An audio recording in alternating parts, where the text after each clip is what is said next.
কষ্ট লাগে। আমি তোমার বলছি আস্তে আস্তে করো, তুমি তো হুপার করে করো। বন্ধ করি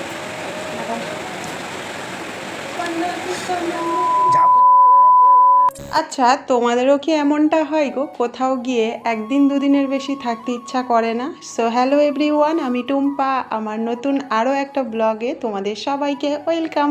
আশা করছি তোমরা এখন বেশ ভালো আছো, আর এদিকে আমরাও কিন্তু অনেক অনেক ভালো আছি। তাহলে চলো আজকের ব্লগটা শুরু করা যাক।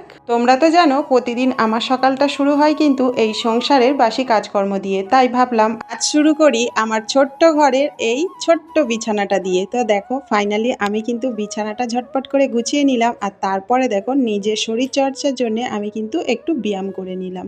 আর দেখো ব্যায়াম করতে গিয়ে এদিকে কি ঘটিয়ে ফেলেছি, সত্যি কথা বলতে নতুন নাইটিটা যে এভাবে ছিঁড়ে যাবে সত্যিই ভাবিনি। আর নাইটিটা ছিঁড়ে যাওয়ার দরুন না আমার মনটাও প্রচণ্ড খারাপ হয়ে গিয়েছে। আর ছেলেকে সেটাই দেখাচ্ছিলাম, আর বলছিল ছেলে যে তোমাকে কখন থেকে বলছি আস্তে করো। আর সত্যি কথা বলতে নাইটি পরে কেউ ব্যায়াম করে না, কিন্তু ওই যে সকালে সত্যি বলতে টাইম হয়ে ওঠে না। যাই হোক মনটা খারাপ করে চলে এসেছি দেখো কাচতে। আর তোমাদের দাদাভাই কিন্তু এটা ভিজিয়ে রেখেছিল, ওই যে নতুন চাদরটা কিনেছিলাম কদিন পাতা ছিল, তাই সেটাই ভাবলাম কেচে দিই, না হলে আবার নষ্ট হয়ে যাবে। তো ফাইনালি দেখো চাদর কেচে আমি কিন্তু চলে এসেছি ওপরে।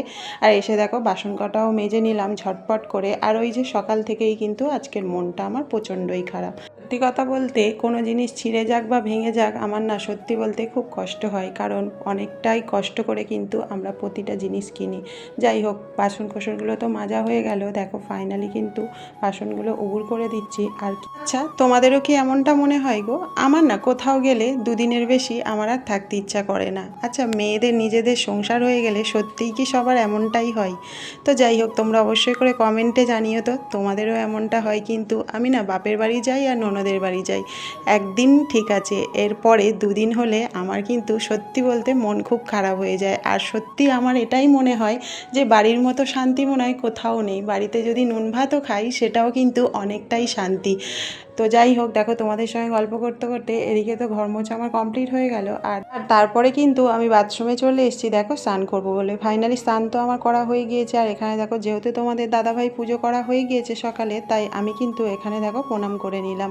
আর তারপরে কিন্তু দেখো এখানে তোমাদের দাদাভাই কিন্তু আমার জন্য চা করে রেখেছিল। তো সত্যি কথা বলতে স্নান করে এরকম গরম গরম বরের হাতের চা খেতে কি ভালো লাগে তোমরা বলো। তো ফাইনালি দেখো চা খাওয়া হয়ে গিয়েছে। আর এদিকে দেখো ছেলে আমার পাস্তা বানাবে বলে জল বসিয়ে দিয়েছে। আর এদিকে দেখো পাস্তার প্যাকেটটা কেটে দেখো ওর মধ্যে পোকা হয়েছে। এটাই আমি ভাবছিলাম যে কিভাবে পোকা হলো, কারণ সিল করা মালে কিভাবে পোকা হয় আমি তো বুঝতেই পারছিলাম না। যাই হোক দেখো এদিকে আমাদের জল দিতে এসেছিলো, জল দিয়ে তো চলে গেল। আর এদিকে দেখো কত পোকা বেরিয়েছে। সত্যি কথা বলতে প্যাকেট করা জিনিসে কিভাবে এত পোকা হয় আমার তো অন্তত জানা নেই। তোমাদের যদি জানা থাকে একটু কমেন্টে জানিয়ে তো। তো যাই হোক দেখো এদিকে পাস্তাটা আমি তো সিদ্ধ বসিয়ে দিলাম। আর ও তো বাচ্চা মানুষ, ও জাস্ট জলটা বসিয়েছিল, ততক্ষণে আমি চাটা খাচ্ছিলাম। ফাইনালি এদিকে কিন্তু আমি ভাত বসিয়ে দিয়েছি। আর এদিকে দেখো পাস্তাটা সিদ্ধ হয়ে গিয়েছে। আর ওদিকে আমার ছেলে কিন্তু পেঁয়াজ লঙ্কা আর সমস্ত কিছু দেখো রেডি করে দিচ্ছে। তো ও সত্যি কথা বলতে আমি যখনই পাস্তা বলো চাউমিন বলো করি, ও কিন্তু আমার পেঁয়াজ লঙ্কা কেটে রেডি করে দেয় যাতে তাড়াতাড়ি হয়ে যায়। ফাইনালি আমার পাস্তা তো হয়ে গিয়েছে, ওদিকে কিন্তু ভাতও হয়ে গিয়েছে। তো এবারে দেখো যা হোক একটু তো দুপুরের জন্য আমার রান্নাবান্না করে নিতে হবে। তো আজকে করব ঢ্যাঁড়সের ঝাল আর হচ্ছে চিচিঙ্গে ভাজা, আর কিন্তু বানাবো একটু ঝাল ঝাল করে সেই রান্না পুজোর মতো ডাল চচ্চড়ি। তো যাই হোক তাড়াহুড়ো করে দেখো ভাজা আর ঢ্যাঁড়সের ঝাল তো হয়ে গেল, এবারে কিন্তু আমি ডাল চচ্চড়িটা বসিয়ে দিলাম। আর বলছিলাম আমার খুব ঝাল ঝাল খেতে ইচ্ছা হচ্ছে, তাই কিন্তু আজকে ডাল চচ্চড়িটা বানাবো। আর আমার ছেলেও কিন্তু ডাল খেতে প্রচুর ভালোবাসে জানো তো।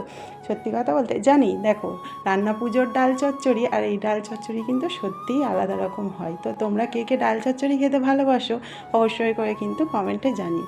তো ফাইনালি দেখো রান্না তো হয়ে গিয়েছে, এবারে দেখো মাকে তো ভাতটা দিয়ে আসবো আর আমরাও কিন্তু খেয়ে নেবো। তো যাই হোক আমার এই ভিডিওটা তোমাদের কেমন লাগলো অবশ্যই করে কমেন্ট করতে ভুলো না। দেখা হচ্ছে পরের ভিডিওতে।